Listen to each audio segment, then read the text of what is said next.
Hi, in this video I'm going to show you the difference between the wing and the wingless clamp. When to use it, how to use it, let's see it in detail.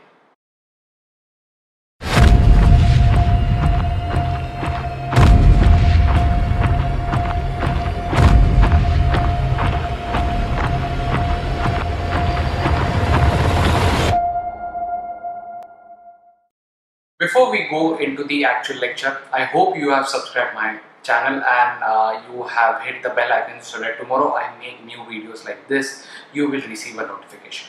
So when it comes to restorative dentistry, we are already aware the benefits of rubber dam isolation. It keeps the cavity dry, and the most important point is that it increases our treatment efficiency.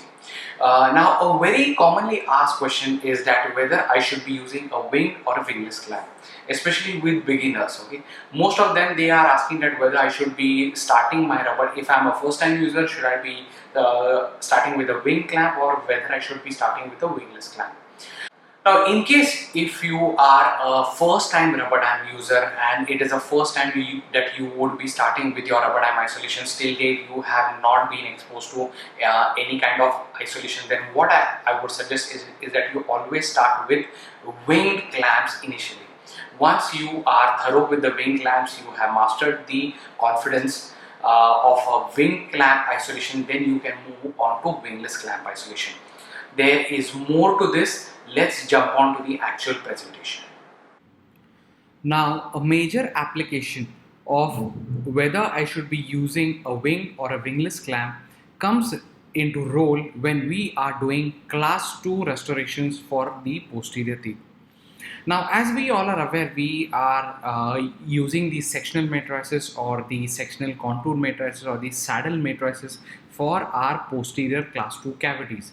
Therefore, they have these special retainers which have special wings which actually open the contact with an closing force. Now, these extensions which are there, these apical extensions which are there, they have a tendency to interfere in case if we are using a winged clamp. Now, this is a graphic representation of the posterior quadrant isolation. Now, whether I would be using a winged or a wingless clamp would really won't matter when I am doing a class 2 cavity on MO of tooth number 6 or maybe MO or DO of the premolars. But whenever there is a cavity on the distal of the first molar or mesial of the second molar, then there will always be this issue with the winged clamp where the anterior extensions are interfering with the retainer.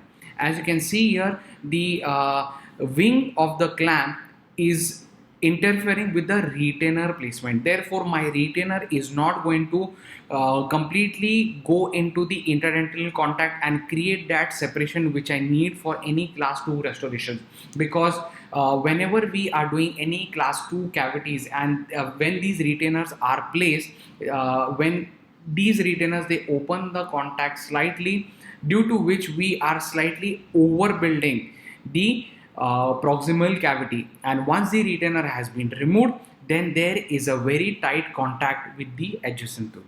Take a look at this clinical image.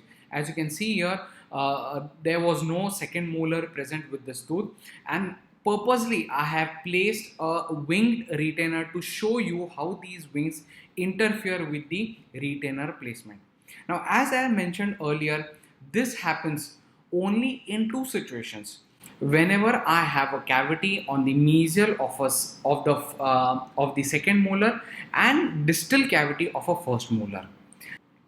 These are the situations where the extensions, the anterior extensions of the winged clamp are going to interfere with the retainer placement. But these kind of extensions won't interfere in case if we are having a cavity on the mesial of the first molar or maybe a mesial and a distal cavity on the two premolars. So whenever you have these kind of situations, you can by default use a winged clamp because the anterior extensions are not going to interfere. Therefore, to summarize again, always use a wingless clamp whenever you have a DO with tooth number 6 or MO with tooth number 7, because the anterior extensions are not going to interfere with the retainer placement. Now suppose for some reason you do not have a wingless clamp in your inventory and you still have a winged clamp with you. Easiest way what you can do is just slice off with slice off the anterior extensions with a burr. Yes, so by doing this you are converting a wing clamp into a wingless variety. Therefore, to summarize again, whenever you have a MO of tooth number 7 and DO of tooth number 6, please use a wingless clamp. Okay, and for rest of the surfaces, please use a wing clamp only. Take a look at this clinical situation. This is the last tooth in a patient's mouth, that is tooth number 7, and it has a MO cavity. Therefore, since it has an MO cavity, by default I have chosen a wingless clamp. So as you can see here, the wingless clamps are not interfering. The extensions of there are practically no extensions with a wingless clamp, and there is no interference with the retainer placement. Therefore, I go ahead and I do my class 2 restoration.